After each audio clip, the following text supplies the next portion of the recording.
Get excited, ladies and gentlemen, because we are back once again for another episode of Jedi Eternal. This is Braxton Taylor, and on this week's episode, we discuss, Lando still releasing eventually, Mando Season 4 being turned into a movie, and the breakdown the final Ahsoka trailer. So guys, sit back, relax, and enjoy the episode.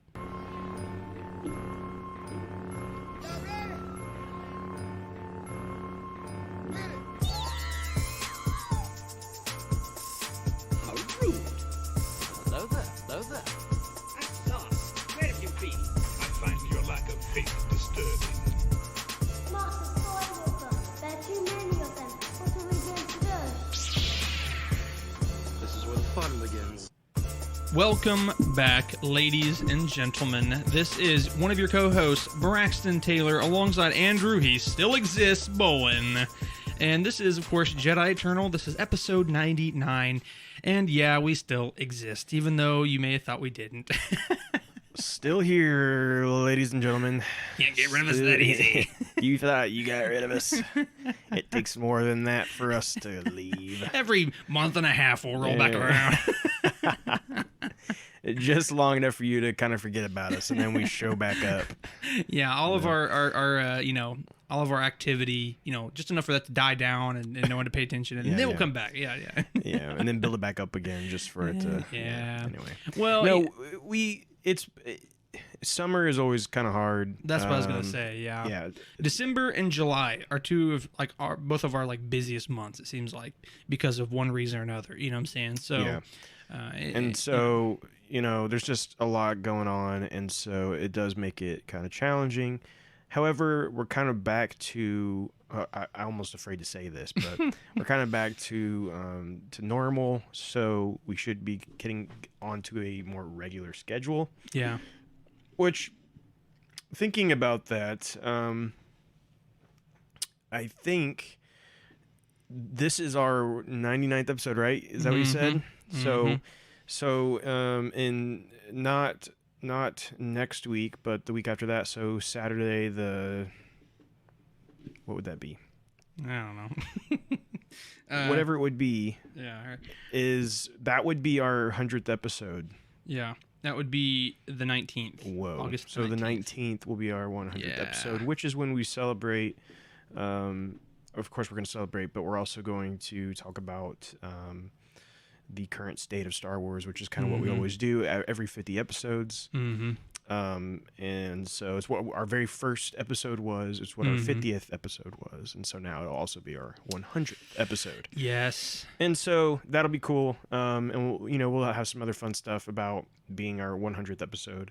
And then following that, the next week is when Ahsoka officially premieres. And so when Ahsoka starts, the hope is that we will be getting together weekly to review those episodes as they come out. So. Yeah. So lots of exciting stuff in the Jedi Eternal / Star Wars realm. Mm-hmm. So make sure you are sticking around and being active and comment and talk to us. That always encourages us to do more. So we appreciate it. Yeah, absolutely. But go ahead. Go ahead.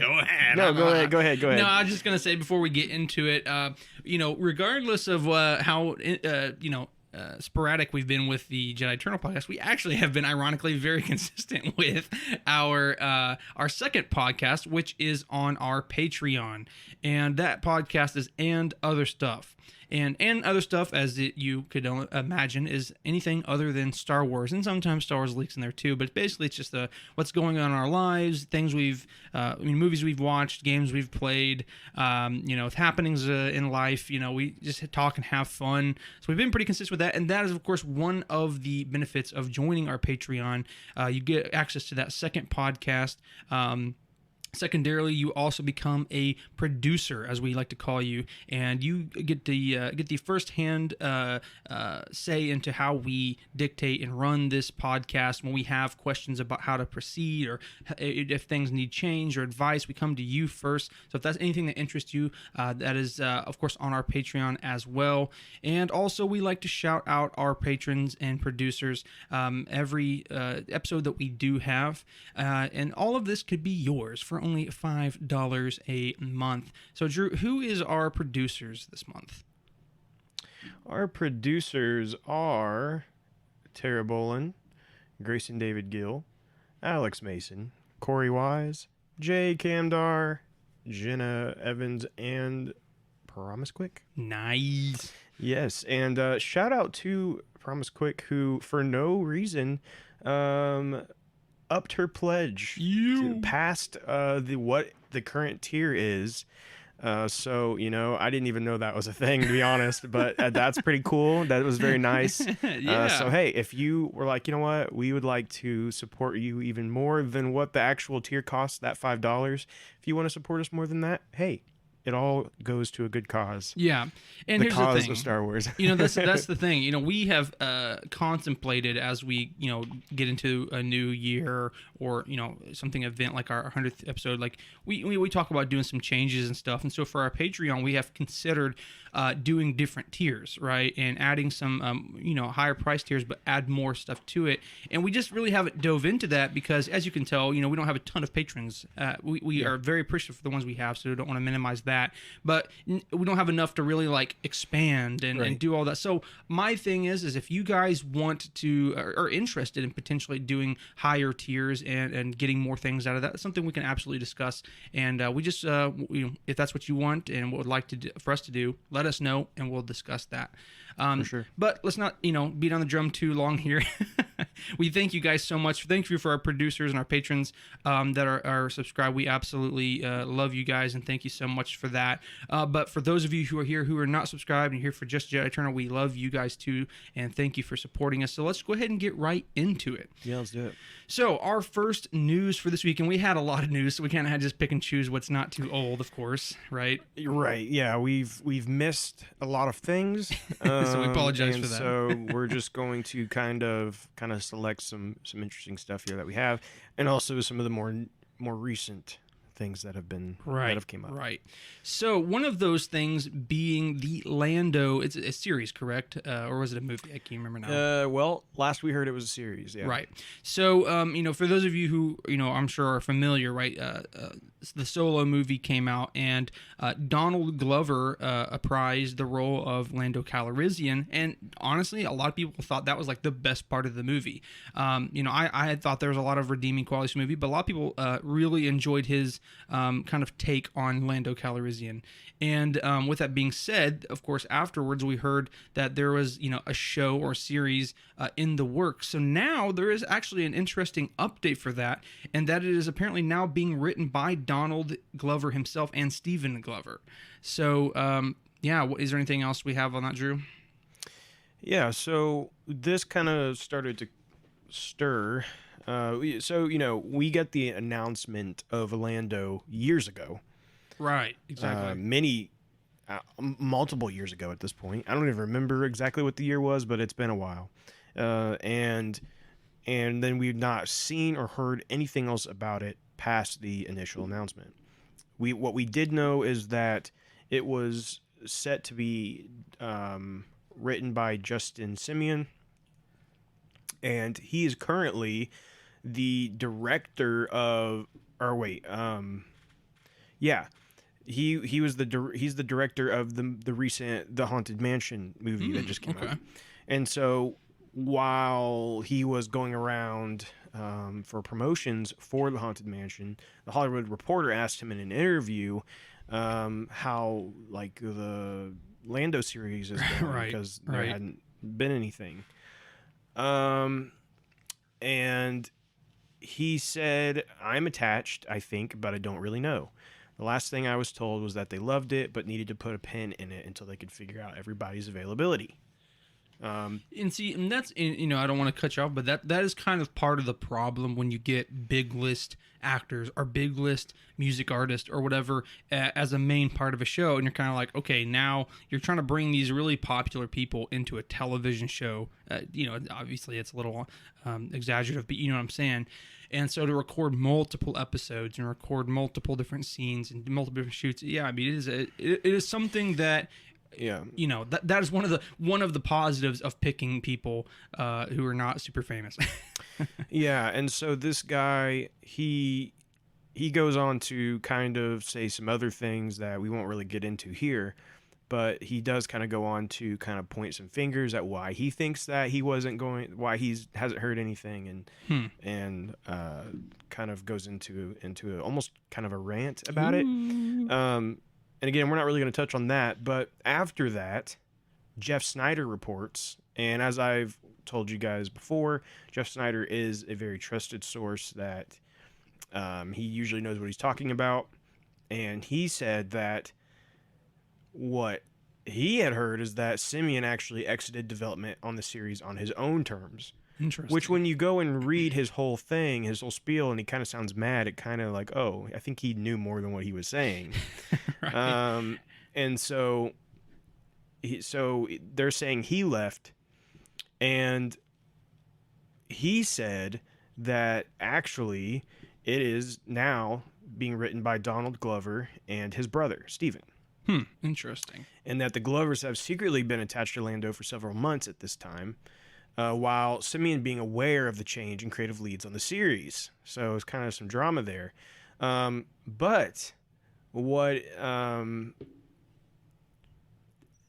that in itself would just be a rumor, right? Right. But then Variety also came in and backed it up and said that this is accurate. This is what's going on.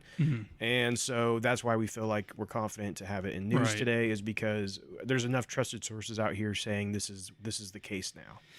Yeah. And so their report, though, Variety's report, says that the Glovers are solely credited for writing the series now. Interesting.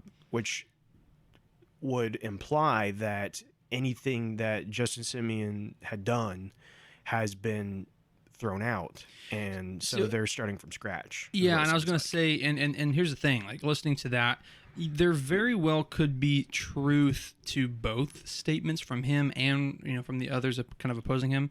And what could have very well happened is that there were creative differences, and he was going in a direction that he really was passionate about, and the Disney execs or Lucasfilm or whoever really made the decision was like, no, we think we need to go this direction. And so then from there, Simeon or whatever you just said, basically got mad and was just like, I'm done and I'm out of here. You know what I'm saying? Because you won't let me have that freedom. And so basically they're just like, because we had creative differences with parts of what he was doing anyway, let's just scrap it. So that sounds like it definitely could have been what happened there. But yeah, and I still am hesitant that we'll ever actually see this series. Yeah, right. Because just because they have writers attached and they're working on it doesn't mean anything, because there's a lot of writers working on stuff. Well, not right now. Well, I'm saying, and especially right now, right? But usually, there's a lot of writers writing stuff that doesn't ever see the light of day. Right. Because, a lot of times they have to at least have like a pilot written and worked on, and then, they present it and blah, blah, blah. So just because they're writing it doesn't mean that we're ever going to see it. But, again, Donald Glover is very popular, and people loved him as Lando, so I do think that this is one that Disney and Lucasfilm would like for people to be able to see. Right.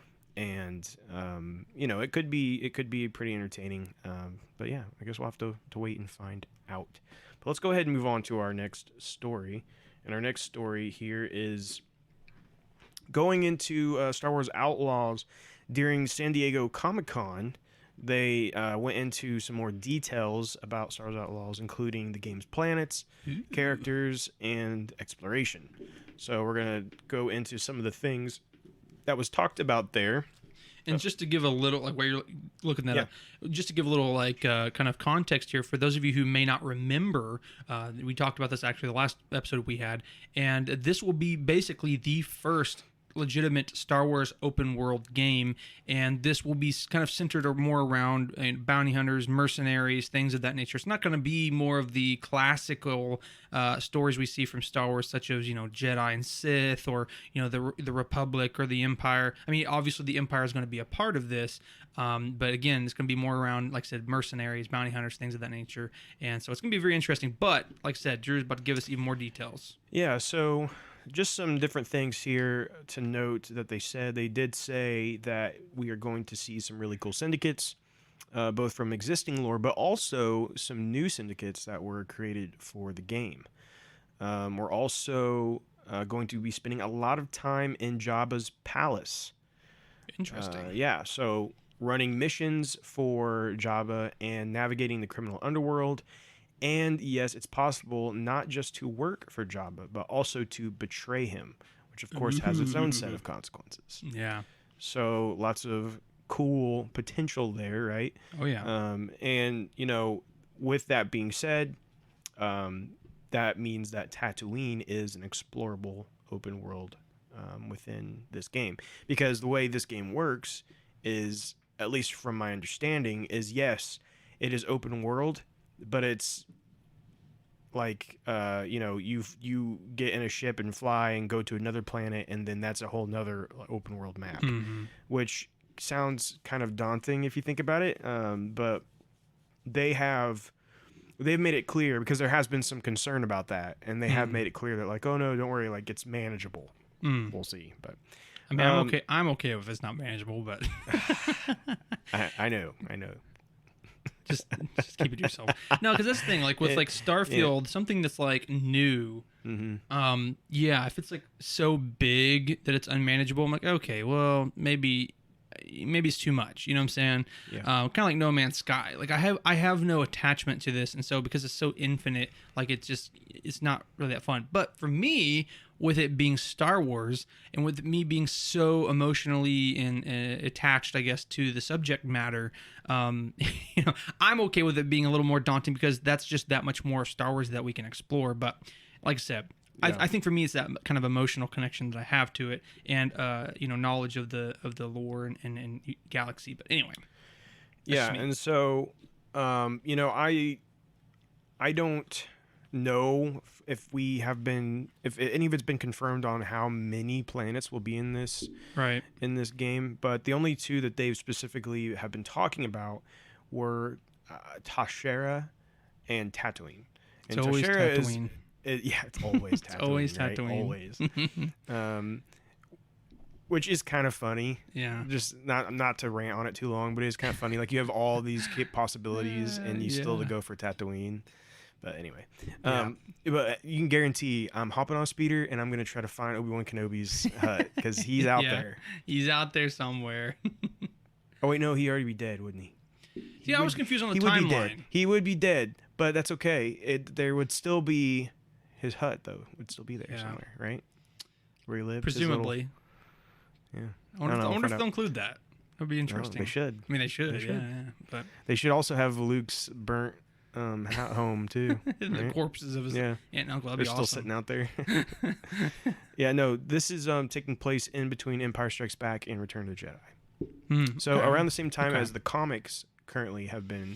Oh, and we did if you discuss remember, this last time. Yeah. the whole Syndicate War has been going on in the comics with Kira and Crimson Dawn, and so it kind of lines up that this game is also going to be dealing with syndicates a lot. Okay, gotcha. But they said that this new planet, Toshera, they developed it specifically for the game, and it is inspired by the biomes in East Africa. And so that wasn't in the original trailer, I believe. That was the planet you were on there. And they said that they have like an underworld capital city, but they also have wide open plains that you can just hop in your speeder and take off down. Yeah. And so that's cool. And they said they have like a location there called Miragana. Miragana is a city that has been built within a suspended rock, and that's slowly been carved away by the constant winds of the planet. So there's some really interesting stuff that they're doing. They said that there will be some personalization to the appearance of your speeder. They didn't really go into just how much, but they said there will be some. They said, of course, there's going to be a lot of secrets to uncover within the planets. And they said if you enjoy food and discovering alien concoctions, there's going to be a very exciting experience for you. I don't really know what that means, but interesting. They did say Tatooine. They said it was kind of a puzzle to put things together in Tatooine. and they said they went back to the source, to some of the DK visual guides, and started building. They said, okay, what are the most important parts and what's going to make the most fun for the player to explore? So Mos Eisley is a big part of it, but there's also a lot of the dunes, the canyons, and things that you really expect. So it's kind of like the greatest hits of Tatooine is what they've tried to do. So again, I think that they should have, like Kenobi's home and Skywalker's and the Cantina, of course. You're going to have that and all that good stuff. And then the last thing that they said is that some people were wondering if this new character that was shown in the trailer, there's been a lot of fan theories that this guy is going to basically be the new version of Kyle Katarn. For those of you who maybe that name isn't familiar to you, Kyle Katarn was the character you played as in the Jedi Knight games from back in the day. So Jedi actually Outcast, it was first called Dark Forces, and then there was Jedi Knight. I don't remember what the Dark Forces. Is that what it was called? I don't know. And then there was Jedi Knight, Jedi Outcast, and then there was Jedi Knight, Jedi Academy. But that was but he was a fan favorite character that then continued on even in the books and legends and all that stuff. And they said that is not Kyle Katarn. It is a character you're going to be working with that has their own motivations.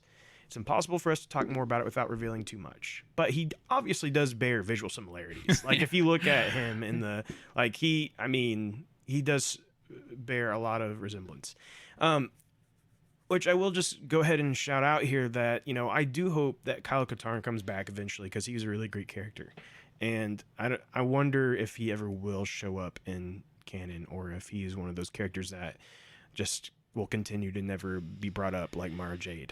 Because she was another fan favorite that they've refused to ever bring back. I think the problem with Mara Jade, as you're well aware, it's like, unfortunately, it contradicted the direction that they wanted to go. Right. So it made it nigh impossible for that to even be a thing without having to completely rework the character. But the thing with Kyle Katarn is that it still could relatively feasibly fit without breaking canon too much. You know what I'm saying? I think Kyle Katarn is easier to bring into canon than Mara Jade would be. Oh, by far. Now, some people think she's going to be surprise dropped into sometime within this timeline that we're going with Dave Filoni, because that was where she came up, was with Thrawn and all that stuff, and she was involved in all that.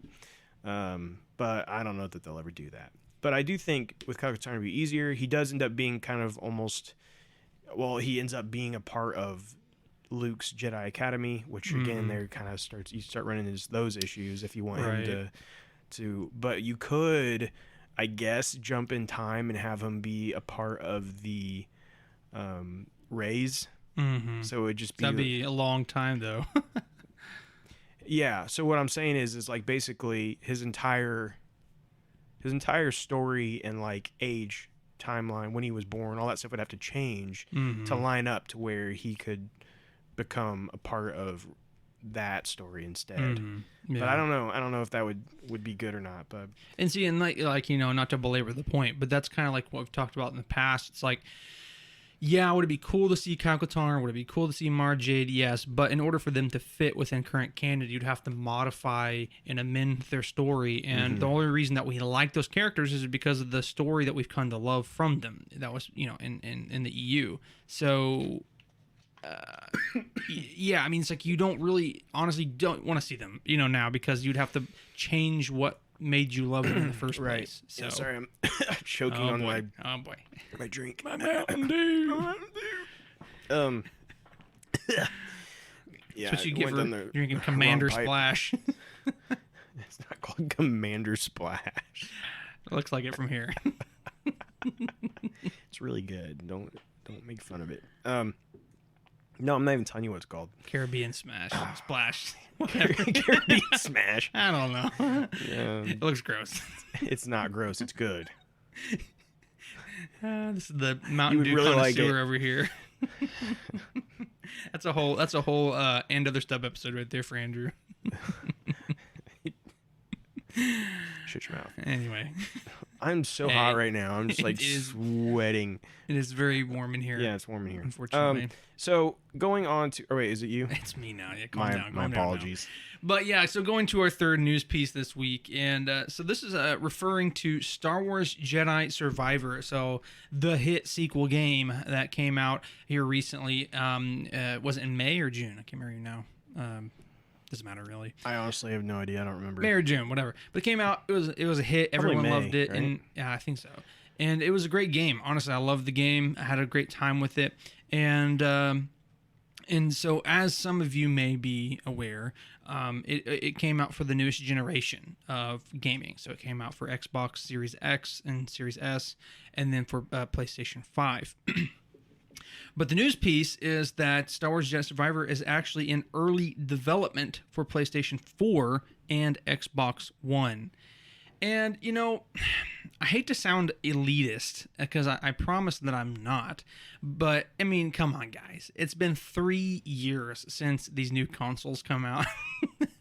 and you know, this game is in early development for the, like, old generation of game systems. You know what I'm saying? Like, yeah, this is a puzzling one to me. Is there truly that many people? Like, is there truly that big of an audience that hasn't played the game, that have the older consoles, that they're going to go out and buy this if they release it? right. Like, right. is there really that big of an audience? I mean, I don't know. Maybe there is. To me, it's like, if you really wanted to play this game, you were probably, if you didn't have the newer consoles, you probably were going to get them so you could play it. And like I was saying, like here's the thing, I don't want to sound elitist, you know, or either of us to sound elitist as saying that, because here's the thing, we're not saying this 6 months after the console came out, right? The, you know, Series X, right, and PlayStation 5. We're not saying this a year afterwards. We're saying this 3 years after this has come out. And people, I think a lot of times, because yes, it was unavailable for a long time, especially in the first year that it came out. But now, and for a long time now, you can go to the store and find them, either console, anywhere you go, for MSRP. They're not price hiked. You know what I'm saying? So, so I don't know. And see, this is where it gets into the things we've talked about in the past, where it's like, and this is just, again, this is not specifically Star Wars, but it is gaming in general, where you're literally prohibiting the progress of the what a game can be, because you're limiting it by saying, well, it has to be backwards compatible to these older systems, you know. And so I'm not trying to get on that rant or tangent right now, but I'm just saying it is very interesting that after 3 years after launch, they're still trying to really rework these games, you know. Yeah, it is interesting. And, you know, as it says here, they're in the early stages of development to bring Jedi Survivor to PS4 and Xbox One. So I guess my thing is, like, if let's say there are people out there that will play this game when it comes out to PS4 and Xbox One. Okay, cool. But if they don't have the current consoles, let's say they, and here's the thing, if they don't, they're probably not playing a whole lot of new games that are coming out, because more and more of them aren't compatible with the PS4 and Xbox One.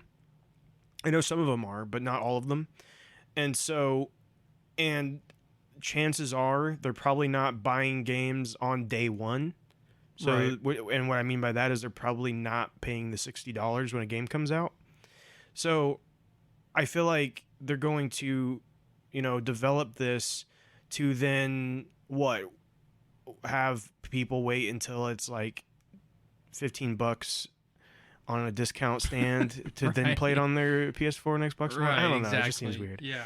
But then the most baffling part of this to me is not actually it's not actually that they're bringing it to that. I don't care. Right. If they want to do that, fine.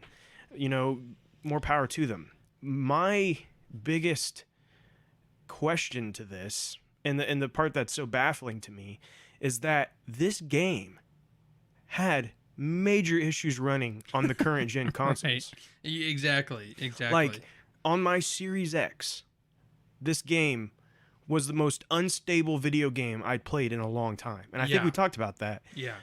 You know, I loved the game.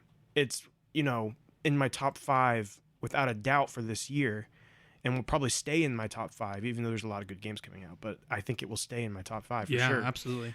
But the game itself, like performance-wise, was an absolute mess. The frame rate was just almost unforgiving for a game of today's world. Like they're supposed to run better than that, especially when you have the newest and best console. Sure. And so for that to be the case, and my understanding is they still don't run that great on there.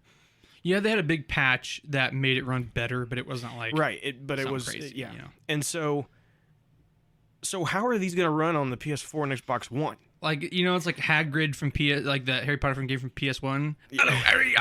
You know, like that's what it's going to look like. Yeah. You know what I'm saying? Yeah, I mean, they're going to have to, I don't even know how they're going to pull it off. And it's like they haven't even gotten the current ones to run better, which I think would be even more important right now. So anyways, we kind of went on too long about that, but it is kind of an ongoing issue with games right now. And you said like how, you know, they're limiting the progress. They're limiting of gaming, progress of gaming because we're not letting go of the past, so to speak. Yeah, exactly. And you know, a perfect example of this, and this is kind of going again off subject, but I want to mention it. Perfect example of this is the new game that was released today, Baldur's Gate 3. Very, very popular RPG that just came out. People have been really excited about it, and it came out on PS5 and PC. Not Xbox. Right. And so, mad about of course, people were like, wait, what? Why isn't it coming out on Xbox? Well, the developer says the issue is not because we have some exclusive deal with PlayStation. We don't. It's because the Series S can't run it well enough, especially when they try to do split screen co-op. Okay, then put it on Series X. Like, bruh, come on. And the issue is Microsoft. They wouldn't let them. Microsoft, when someone develops a game for Xbox, then you have to have both games, or the game has to run on both Series X and Series S, and have share the same functions. It's just so freaking dumb because literally, like I know modes can't be gone or something. I know that they are wanting to conflate both devices or both consoles as if they're the same thing, but they're not. They're completely separate consoles, and they have and here's the thing: if they had the exact same performance, but one was discless and the other one was, okay, fine, that's fine. PlayStation 5, digital only, and then there's the PlayStation 5 that has a disc drive, and they both perform the exact same way. Okay, that's the same thing. It's just different options. But the Series S and the Series X are two different consoles. They're named differently, first of all, and they have different performance. So I don't know. This is like so off topic, but it's just like. I'm saying that frustrates me because you're, again, as we just said, severely limiting the capabilities of what gaming can do, and you're ostracizing some of your audience from games that they want to play because of your dumb policies that don't even make sense. But yeah, anyway, and it is, again, it made sense at first, but it's been 3 years now. Exactly. We're about in typical video game life cycle or consoles life cycles. We're almost halfway through the lifespan of these consoles, and so it's like, how long do you continue to hold on to those kind of things? And it will be a question for games such as Star Wars Outlaws. Is it, what are we going to run into there? Are there going to be issues with it? For Xbox because of Series S or because of even Xbox One. I don't know if it's coming to Xbox One and PS4.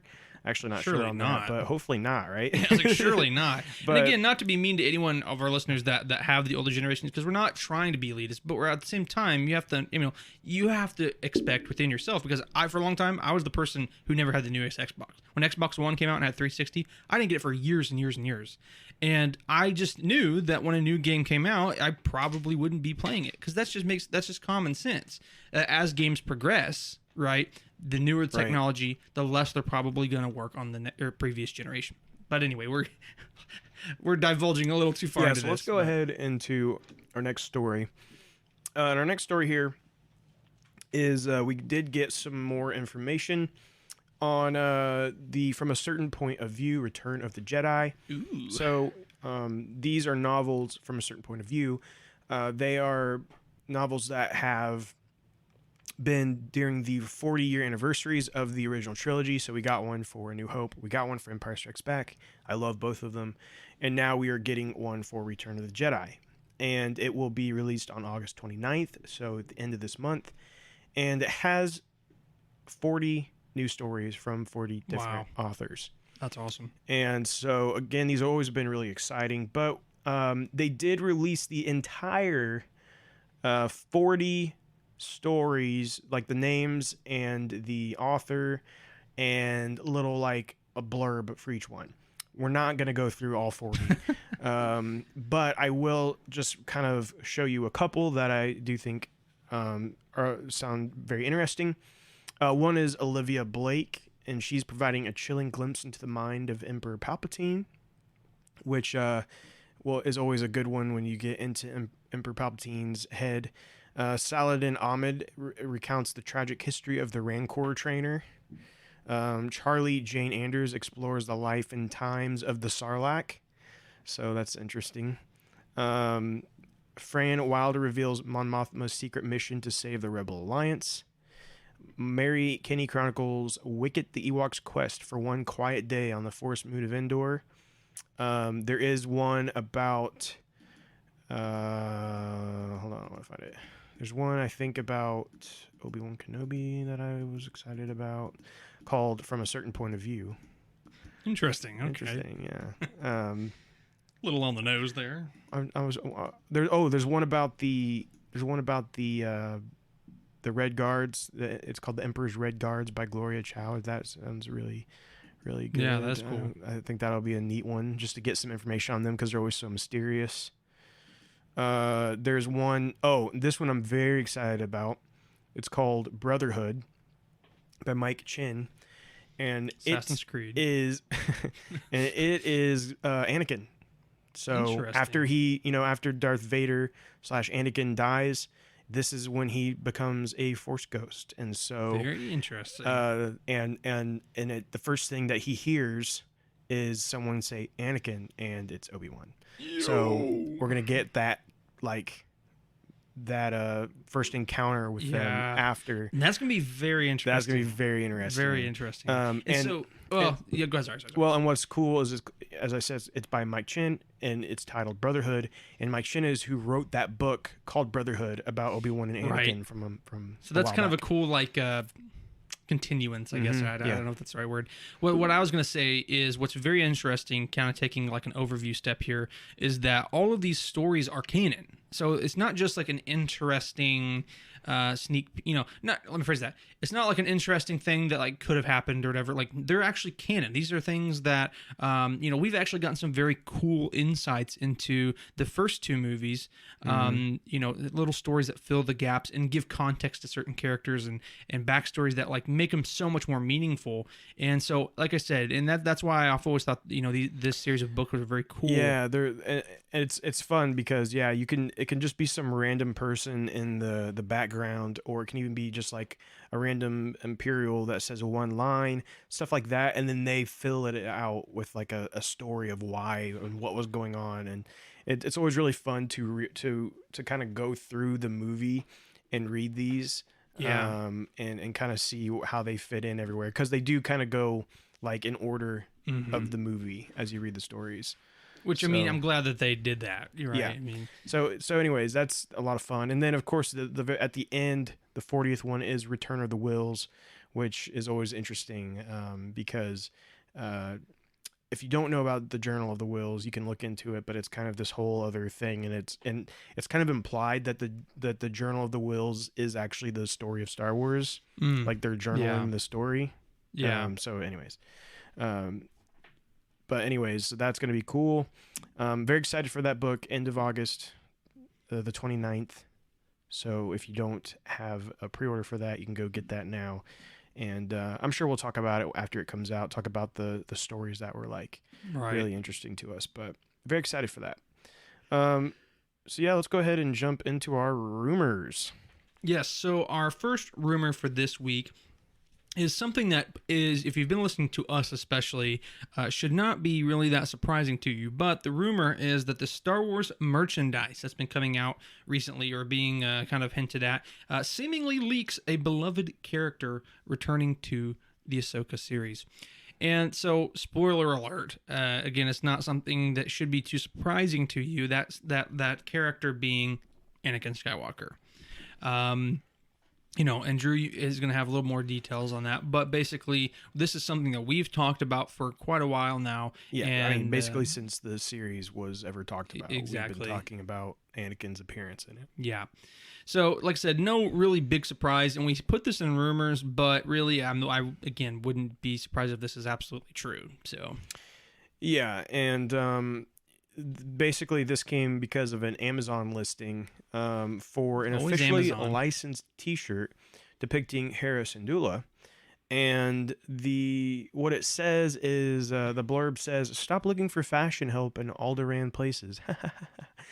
Transport Boo. yourself to a galaxy far, far away with cool new apparel featuring Ahsoka Tano, Sabine Wren, Anakin Skywalker, Mon Mothma, and all your favorite Star Wars Ahsoka characters." So this seems to suggest that we will be getting some Anakin merch based off of his appearance in the Ahsoka series. My biggest question about this is not if Anakin Skywalker's in it. If not, if Hayden Christensen's in it. I have no doubts in my mind he is in this. yeah. The question I have about it is he in it in flashbacks? Mm-hmm. Or is he in it as a Force ghost? That's a good question. And I'm okay with flashbacks. I'm totally okay with it, actually. But I really want an Anakin encounter as him as a Force ghost. Oh, yeah. Because it's, first of all, it works really well because George Lucas has already made it to where he is the Hayden Christensen Anakin, Right, as a Force ghost. So that works out great. Yeah.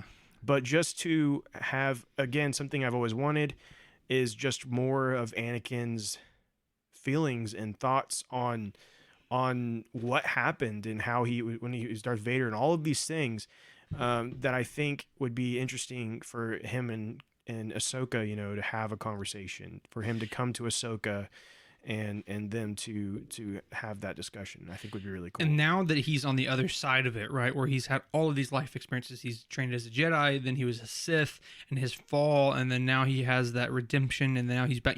I'm just curious, do we get to see the very first time that they talk after, or is it just like, or is this going to be like kind of come in and like they've been talking for a while? True, type true, thing. and that's also another big thing.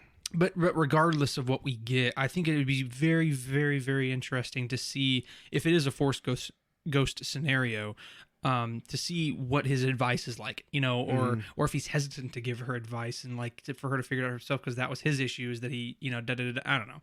Yeah, it'll be very cool to see how that works out. So yeah, definitely. And then we've heard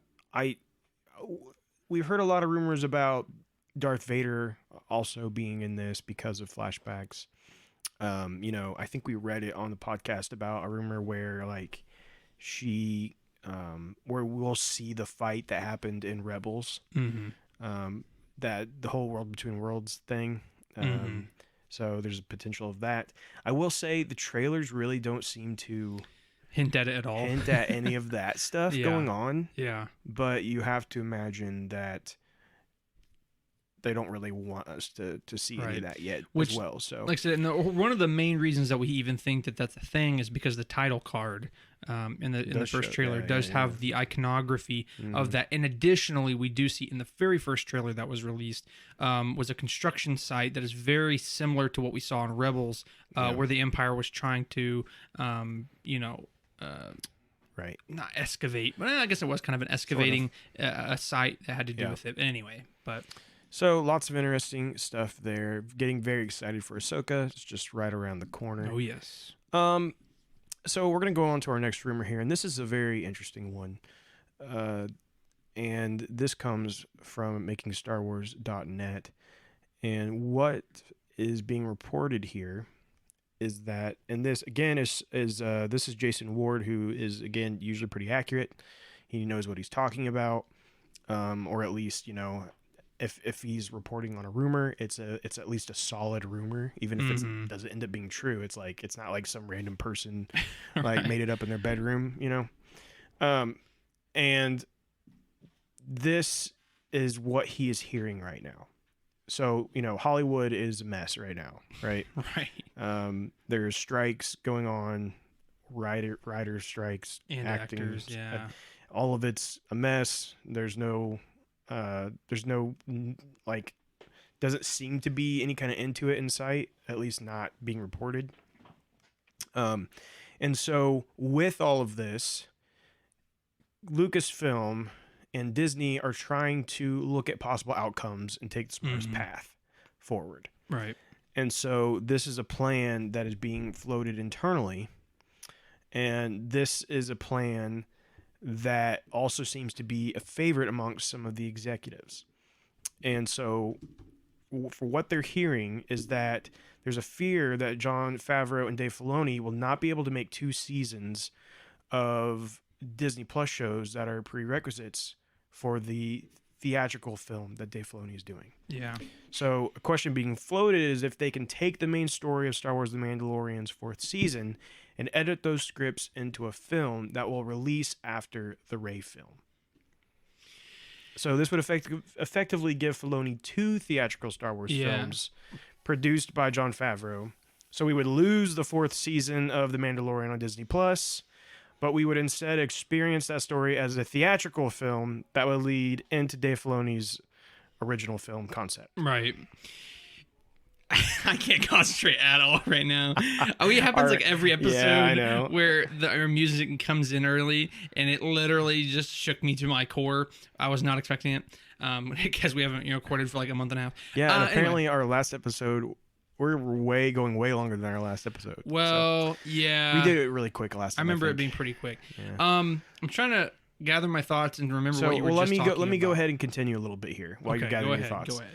So, as these strikes continue, the chances of Mando 4, Ahsoka 2, and then the film all being written and filmed on time is looking less possible by the moment. Mm-hmm. And so, because of that, they're trying to like, okay, how do we do this? Do we have to push back all the Star Wars movies again, or is there a way we can make this work to still have those movies come out on time? And so, looking at that, thinking about it in that way, I think that them turning Mando season 4 into a movie is not necessarily too bad of an idea. Right. And here's the thing. Let's look at the 3rd season of The Mandalorian. Right?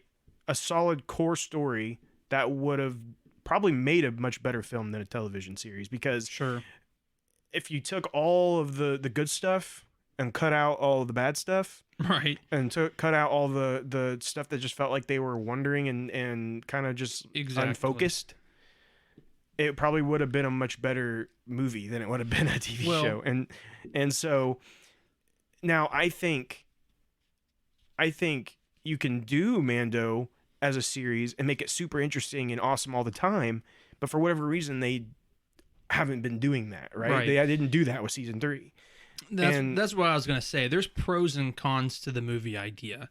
One of the cons, obviously, is I like having weekly content. That I can digest, and I'm always kind of like, oh, what's gonna happen next? I'm gonna miss that. If that's the case, for that, at least that story. But I will say that there are pros to it as well. Basically what you have already said, and that was the main point that I was gonna get at too, was that, if nothing else, a movie would consolidate the story. It would consolidate the events. And unfortunately, we're going to only have one viewing instead of a weekly, viewing for a month or so.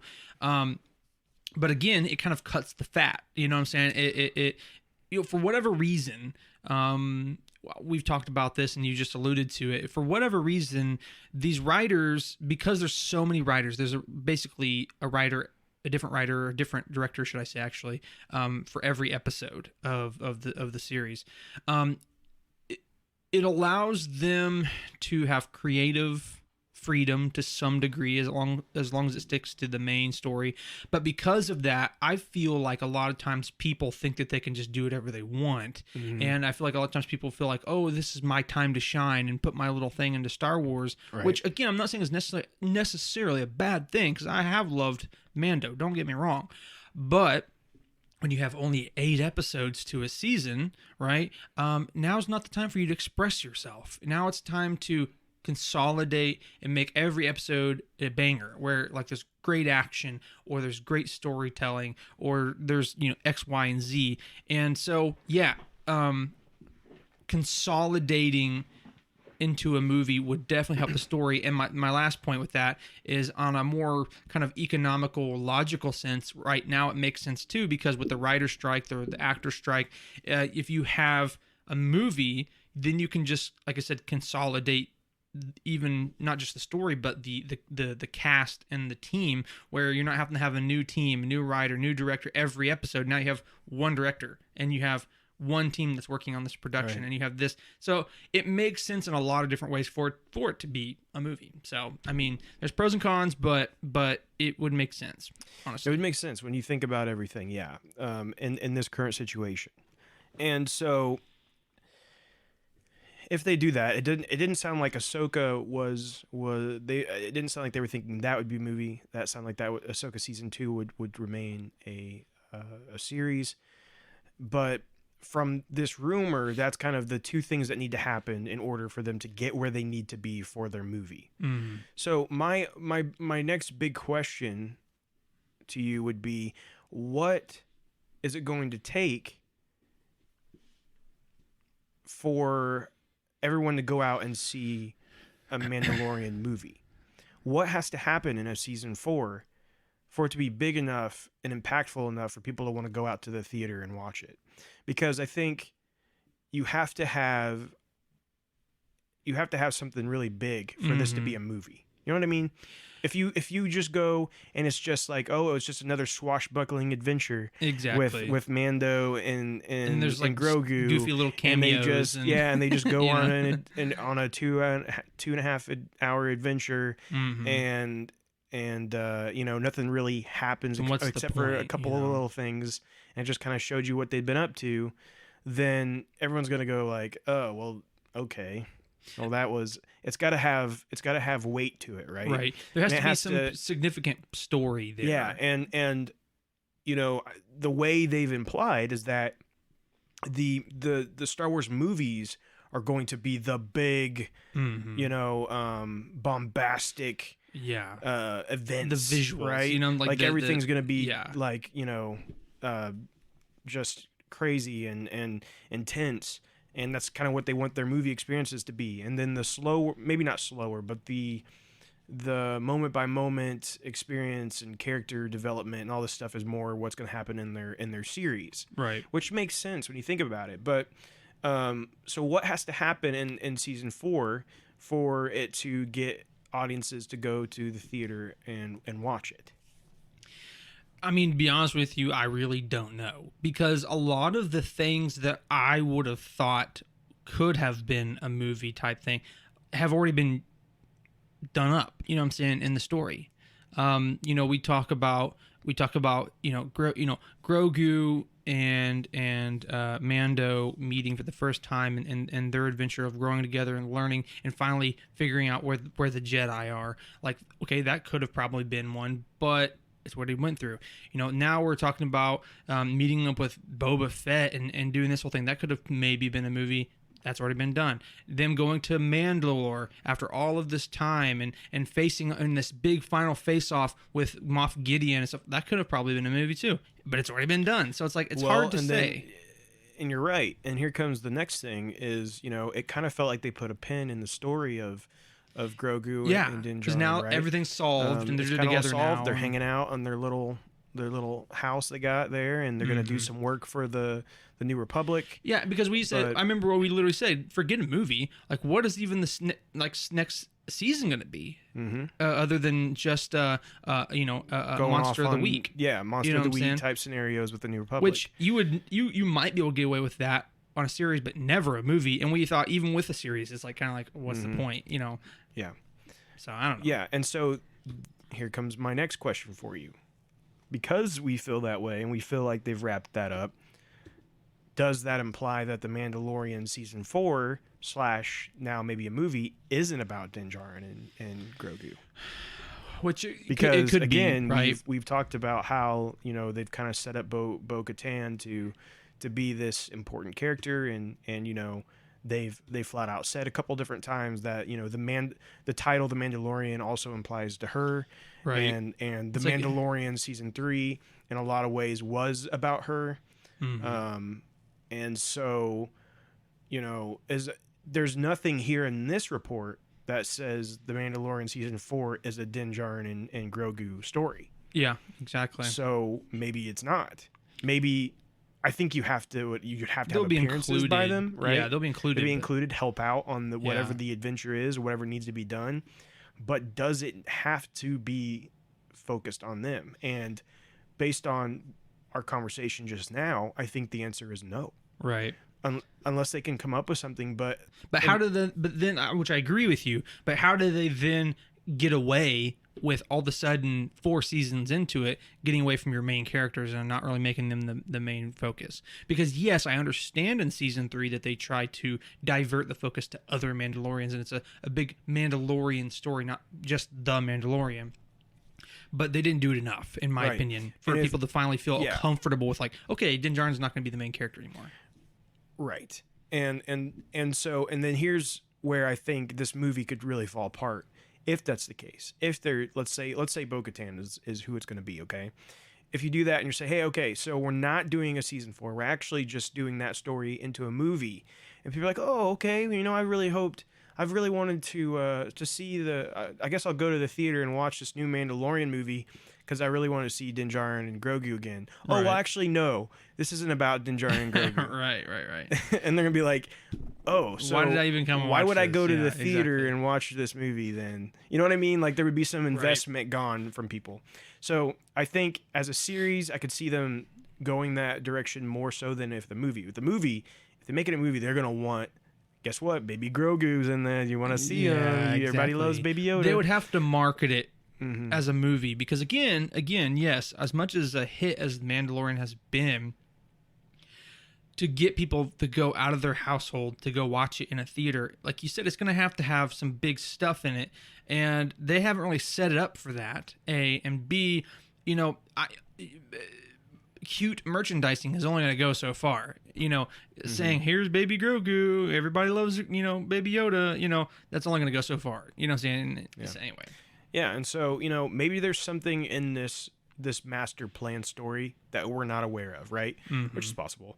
Maybe there's something about Mando and Grogu that has yet to happen, that has to happen for this story to make sense, and maybe we just don't really understand what that is yet. Mm-hmm. And that's fair. Maybe that's the case.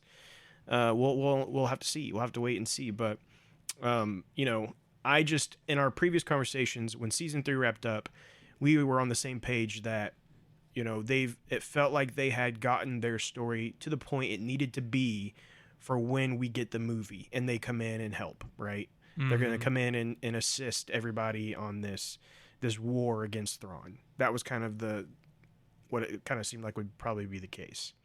And so, yeah, obviously not everything that needs to happen can be done in the first season of Ahsoka. So that makes sense. There's going to be a lot of things probably they still have to get to in a second season for that.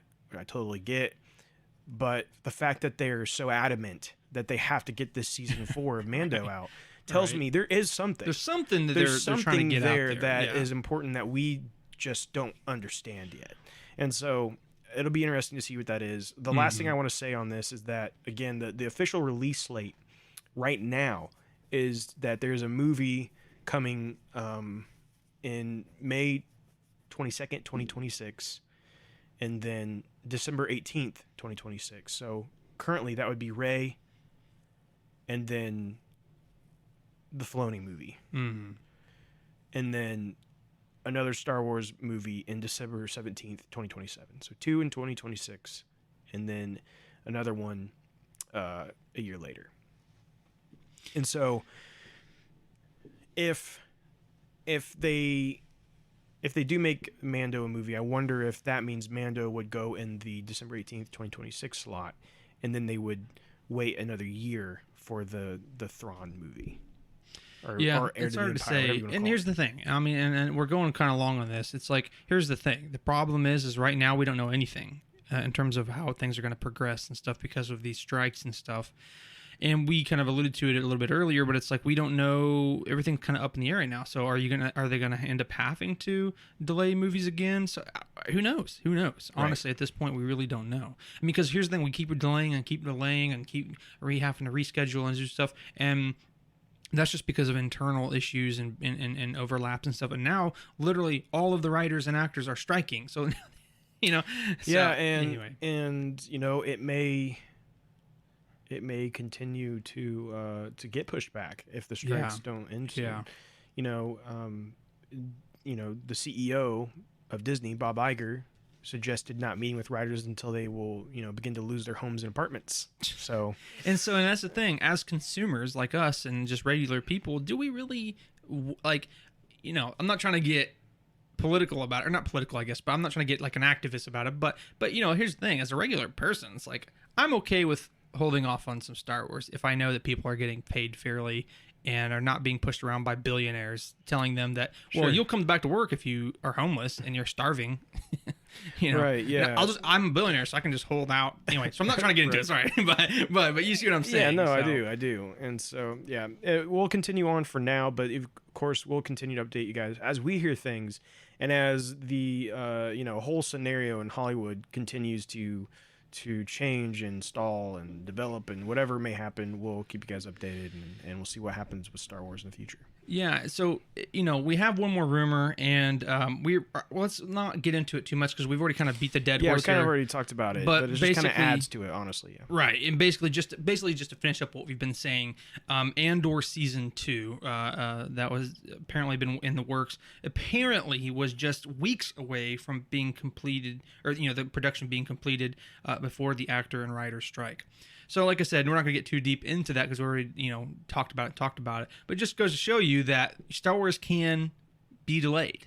Star Wars can be delayed. But, again, I think a lot of times people can be very angry at first. Like, wow, it's like the stupid, people that are keeping Star Wars away from me or my entertainment away from me. But, it's definitely something to think about. Yeah, and that Andor season 2 is currently planned for release in August of next year. So if this continues to be delayed, there is a good chance that we may see a delay for the series out of August. Yeah. But so we'll see what happens. But let's go ahead and jump into our releases. We do have a couple of releases coming up. That's we do have a comic, Return of the Jedi, Max Rebo, and Star Wars issue number 37 on August 9th as well. This is currently in the Dark Droids series now that they're doing. All the comics are following along in that. Kind of a very interesting concept. So if you're interested in some new stuff right now, they just started doing this. The Dark Droids issue 1 just released yesterday. And it was an interesting start to that, and it's basically like this ancient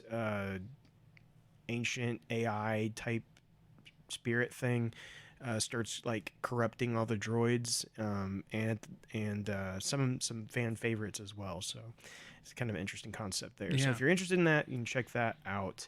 And that's pretty much it right now. So just a couple of comic issues. And we do, of course, have Ahsoka later this month, as well as the From a Certain Point of View as well later in the month. So we do have a couple of really big things coming up for August. Yeah, absolutely. So we've been going for a while, and it's been the first time we come back, so we're just going to jump directly into our main topic. And like I said, it's a bit old now, right? We get it. We understand. Because like I said, it's been a dry period, and what has come out has been out for a little bit because we haven't recorded. So we do apologize about that. But what we would like to do just shortly before we end the podcast today is to kind of go over the most recent Ahsoka trailer that came out and just kind of quickly discuss some of the things that we see in the trailer, and you know what I'm saying, just see what we're gonna you know, expect when it comes out later this month. You know, it's coming out soon, and so we're just like, hey, let's just talk about it anyway, because why not? Right. Get some hype going for this series. But I watched this. I was already super excited for Ahsoka, but watching this most recent one really just had me pumped. Like I'm feeling really good about the series. Me too. Yeah. And like I'm feeling better about the series than I have about a Star Wars anything in quite a while. Now, I know that that's dangerous, and I might be sorely disappointed. Yeah. I know that's very possible. But I don't know, just everything about this just seems to be clicking for me. And Right. everything just looks good, and it just feels right. Well, and we said this a million times, and I'll say it again. When something is made by someone who's passionate about the subject material, it can't help but not be good. You know what I'm saying? Or yeah, you know what I'm saying? It can't help but be good. Excuse me. So yeah, I mean that's what this is, because you know the person who is over this is completely Dave Filoni, and guess who literally created the character who's the main story of Dave Filoni. So it's his it's his child, you know, it's his baby, and so of course he's going to put the time and effort and care and make sure that it's top notch. So yeah, I mean, trust me, I'm definitely not you know, how do I say this? I definitely don't think that it's impossible to be disappointed, you know, and something happened that's just like, what, really? But I think we have the highest likelihood of it being great because of these circumstances. So, right. Yeah. So let's. I'm gonna hold on a second. I'm gonna pull it up here so I can watch it on my screen as well. If you guys want to pull up it as well as we do this, you know, feel free to do that. It's the final trailer. Ahsoka final trailer is the one you're looking for. And 1 second, I gotta get through this ad. Okay, so awkward. You don't got YouTube Red or premium. It's not even red now. No, I don't. Awkward. Broke. Don't make fun of me. Wait a second. Is this the right trailer? Okay. I don't think that's a okay. hold on a second. Hold on. This is the one I'm looking for.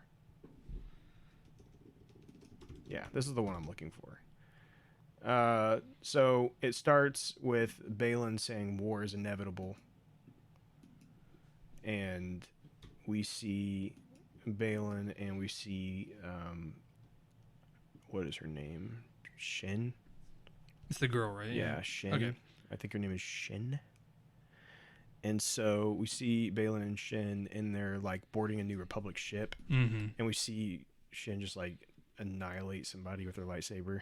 You know what's interesting? If you go back, and this is like, so like there's no reason to even point this out, but looking at their ship, it almost looks like a modified TIE fighter / like it's like a modified TIE fighter that almost looks like like its wings fold up like one of the Mandalorian ships too. You know what I'm saying? I don't know. I just a very interesting design I've never seen before, and it kind of reminds me of like that, like a combination of both of them. I keep going, I think, anyway. It's at 3 seconds, so. I'm at 5 seconds. Oh, it's at 3 seconds when I'm at. It's where Balin's in there talking to the New Republic guy. Is it after this? I don't know, whatever 3 seconds is. 3 seconds. What the? Okay. What the heck is going on here? Well, I definitely. don't know. I don't know what you're talking about, but it's Anyway, okay. It's whatever. And so, wait, what does he say? He says one must destroy in order to create. And we see this like very classic looking Republic ship, right? And they're going through. I wouldn't be surprised if this is not very early on in the series. Maybe the first time we see them. Oh, sure, yeah. And they're going through very very reminiscent of kind of like Darth Vader going through the hallway type scene. thing, right? Yeah. And then he says, "We are no Jedi."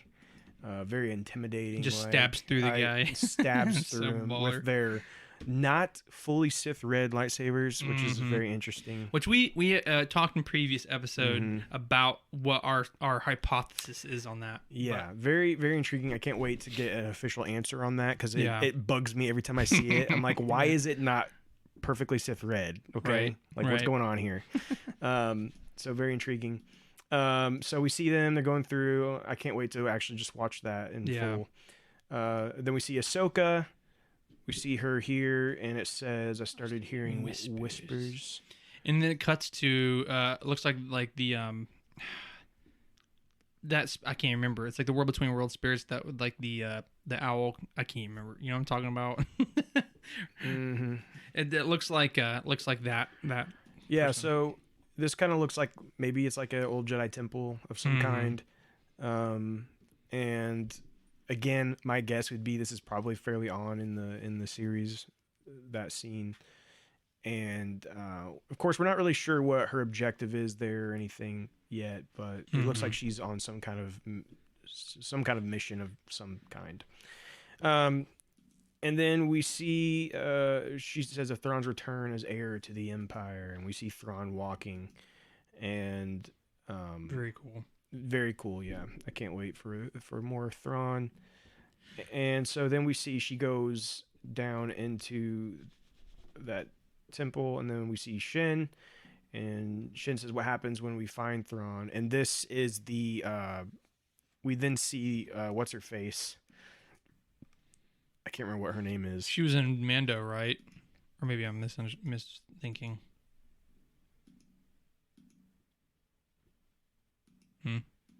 What? Maybe. So was she in Mando, season 2? Yes, she Yeah, was. let's say, Yeah, but I can't remember what her name is. Yeah, I can't remember either. So we continue to see her, like, more scenes of her fighting and blowing stuff up.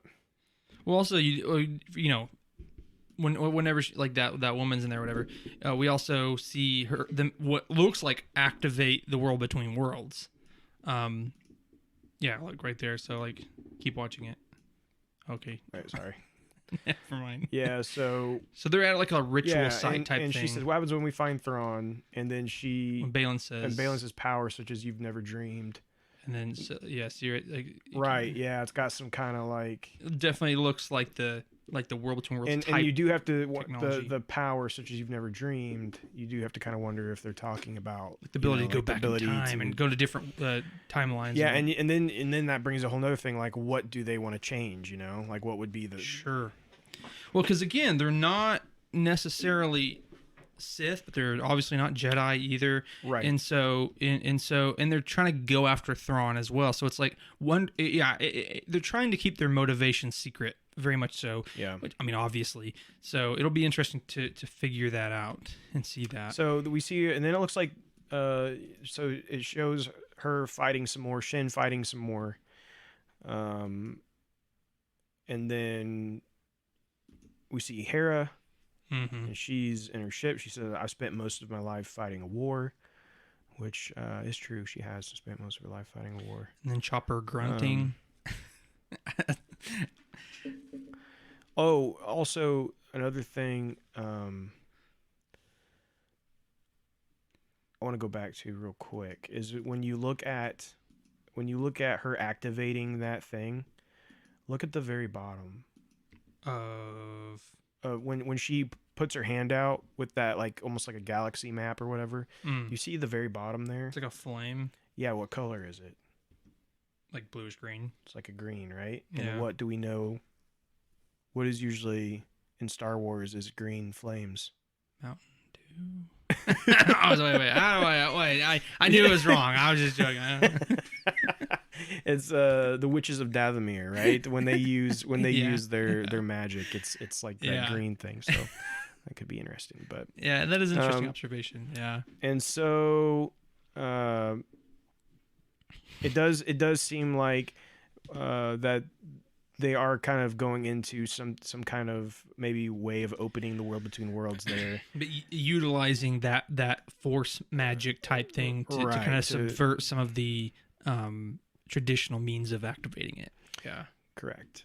And then we see Hera, played by Mary Elizabeth Winstead, who is the wife of. Ooh. Do you know who? Yeah, Ewan McGregor. So that's interesting. So I still to this today, like I'm looking at this, like I feel like there's just something off about her in the face in terms of her character. Sure. I'm not sure what it is, but anyway, I'm still gonna keep my open mind. Well, but it's just like she doesn't really look like what Hera looked like. But again, it's like it's animation, so it's hard to. Yeah. I mean, Ahsoka doesn't either. Well, I will say though, like she has I think if I'm not mistaken, I could be wrong, but a different eye color. And also, why is her lips red? You know, it's like she's like wearing lipstick because like she always had green lips. And I'm you know, I'm not trying to nitpick, but I think those are just the little things that kind of culminate. You're like, something just looks off about her. But anyway, but overall though, it is cool to see see her in live action. So like I said, I'll take it how I can get it. So yeah.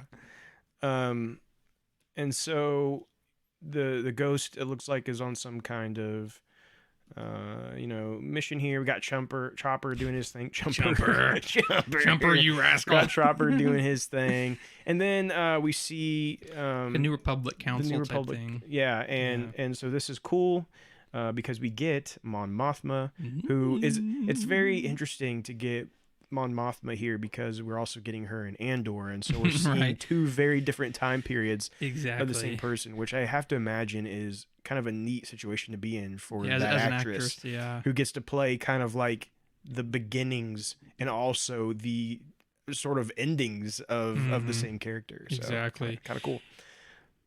And so we got Hera. She goes, I'm trying to convince you to help me prevent another one, right? So she's basically saying we gotta do something here. We don't want to get another war started. And you can tell they're kind of not sure if the threat is real or not, right? You can tell there's some hesitation there. Right. Then we see Hera. She's meeting up with what appears to be Ahsoka and I can't remember his name, but the lightsaber building droid guy. Huang, yeah. Yeah, and so Hera tells Ahsoka, you and I both know who could help us with this. Mm-hmm. And Ahsoka says she's still just as stubborn as ever. Yoda. And then we see Sabine, and she's and then I like this part. After she says that, Hera says, I bet your master found you difficult at times. I thought that was kind of a nice little thing there. And then Ahsoka says, Anakin never got to finish my training. Yeah. It was kind of like a double entendre there. Where they're like, she was talking to Ahsoka, but it was like also kind of referencing, wow. You know what I'm talking about. I can't remember her name all of a sudden. Yoda, yeah. Yeah. Chumper. Chumper. That's Chumper. that rascal Chumper. Yeah, we've officially gone too long. We've gone too long. We're just like, whatever. Yeah. It's starting to really kick in here. Yeah. I'm so hungry. So anyways, we see Ahsoka obviously trying to convince Sabine to join them in this mission, which I think is it's kind of silly to me that they're treating Sabine like she's like the key to all this, but whatever. Right. But what is very interesting about the Sabine character is that you do learn that she has been in training as like, I guess, a Jedi. I guess she has the Force. I don't think that was ever hinted at, right? Not that I'm aware of. Now, of course, in Rebels, she uses the dark saber and stuff like that. Yeah. But yeah, in terms of the Force, I'm not aware of her ever being And Force then sensitive. we get our first, even though it's very small, we get our first look at Ezra. Yeah. More of a tease than anything because you can't really see him super well, but you do hear him talking. And of course, we know that kind of even though there's a threat of Thrawn, they've also been wanting to find Ezra, and because Ezra and Thrawn were in the same, they left at the same time. Right. And so there's a big story there that we don't know at all yet. Like, what happened? Right. And where did Ezra go? And where did Thrawn go? And we've talked about some rumors of that, of what potentially might be the case, where Ezra doesn't even use a lightsaber anymore. He just uses the Force, which is pretty neat. Sounds pretty cool. And I hope that's the case. Yeah. They say it's kind of like Dragon Ball Z type stuff going on. So I actually really want that to be That would true, be sick. Yeah. but we'll see. And so we see Sabine's like, apparently she has to chop her hair off to go back to her, like that signals that she is back in action. Which I guess she is kind of suited up in her Mando armor. True. I guess maybe it's maybe because- it's like the helmet issue. I don't know. But then again, I could have swore that. I think more than anything, they just want you to be like, oh, there's Sabine. That's Yeah. like now she looks like what she used to. Yeah. Yeah. But anyways, then you see them going off on their adventure together. Spoilers. She decides to go. Yeah. And then and it is interesting that you also see that mural, right? That was from Rebels as well. I can't remember what that's all about. Anyway, it is. And what's actually kind of cool is that was displayed at Star Wars Celebration this year, and it was also displayed in San Diego Comic-Con this year. So it's kind of neat. But and there's also there's a lot of confusing things about the timeline of this with like this show and the Ahsoka we see in Mando. And then also what we see at the end of Rebels. There's still a lot of confusion there. Because nothing we've seen yet still really looks like the Ahsoka we see at the end of Rebels. It's very bizarre. It almost implies that we, even in this, haven't reached that yet. Yeah, which is interesting. Again, in the timeline, you think that this would be afterwards. Right. But it doesn't seem that way. Because she hasn't reached her full majestic, like, sage, white robes, huge leku, you know? and she's got like the big long white like staff. Yeah, with the owl on top. I can't remember what's right. called. And so it's like she's not reached that yet. Yeah. You know what I mean? Yeah. So and they were going off to look for Ezra then, right? Yeah, I'm pretty sure. Yeah, that's a very odd. So I don't know. I don't know what's going on there, but we'll find out eventually, I guess. So we see her fighting some Inquisitors. Yeah, what appears to be Inquisitors. Is it just one Inquisitor or is it two Inquisitors there? Look at the other one here. No, that's a droid, right? I knew one of them appears to be a droid. Yeah, there's some kind of like droid or something there with the staff thing. Looks like one of those bounty droids. But then the other one is what appears to be an Inquisitor, and it has the Inquisitor lightsaber. So, and that is very interesting because, as we talked about, this is after the Empire, so no Darth Vader, no Emperor, so. That's kind of is an unanswered question I never thought about until we got this there were probably still some Inquisitors. Yeah, well, and see, at one point, so we were talking about this when we had the first trailer that came out, and my thought was that potentially, Balin and the other one, Sheen or whatever, they were Inquisitors at one point, because I could have swore that I saw one of them I thought had an Inquisitor style blade. And what's interesting here too is this could technically be the first, this little fight scene here that you see could be the first instance in which she sees Sheen or the blonde girl or whatever, and because she has the helmet on. And like I said, so if that is true that she has an Inquisitor style blade, this could be her in this. But yeah, I thought like they could be like disgraced or, well, not even disgraced, right? Like disbanded Inquisitors, but I don't know. It's hard to say. Yeah, it is hard to say, and I don't know. I don't know what they're going for there, but I do think it could be very interesting to have some kind of Inquisitor who it kind of seems like they want to keep a secret. So maybe this is a character that we know. So yeah, we'll find out. But then it says sometimes we have to do what's right regardless of our personal feelings, as she caresses the painting of Ezra. And Ezra then Miller. we see the space whales. that tells you they must be doing something right. They're getting close, or whatever. Or they're probably like researching them and seeing like if they can follow one of them or something like that. Or maybe they could transport them, like teleport them, like they did. And then they're fighting somebody there though. Yeah, it's like in a ship. Let's see if I can. And then we get our first good look at Thrawn right after that. It says if we don't stop Thrawn, everything will be in vain. And then you get like a close-up look at him. Everybody's been making memes about this, saying that he looks like Elon Musk. I can see that a little bit. And then what else we got here? It's in darkness. I forgot about this. Shin says you have no power, basically implying that she doesn't have the Force, which I don't know. Yeah. I mean, I don't know. But she is, either way, she's well equipped with the lightsaber at this point. So maybe she just uses the lightsaber and kind of follows the Jedi teachings, but doesn't have the Force. Could be, which could be interesting. It's not impossible. Obviously, we have I mean, it's kind of like not a great example, but we have General Grievous who follows the Sith tenets and uses lightsaber stuff but doesn't have Force. And I really like this where it does appear again that Ahsoka and Baylan are about to have a showdown in this world between world type spot. And I like this. Baylan says Anakin spoke highly of you, which does basically confirm to us that Baylan was a Jedi.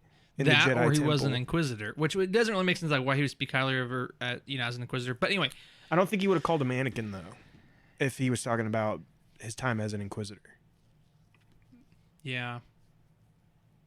But either way, he still could have been an Inquisitor. Most Inquisitors were Jedis. Yeah.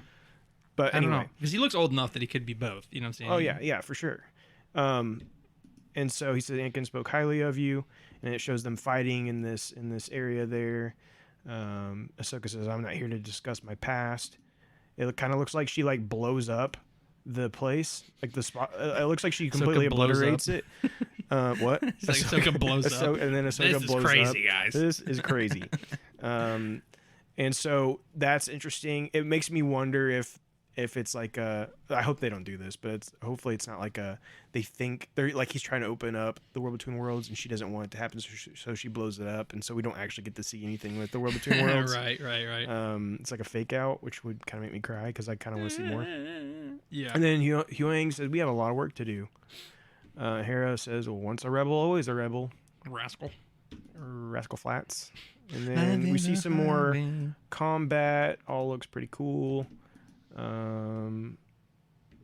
Yeah, all good stuff. We see the classic Inquisitor lightsaber spin. Yeah.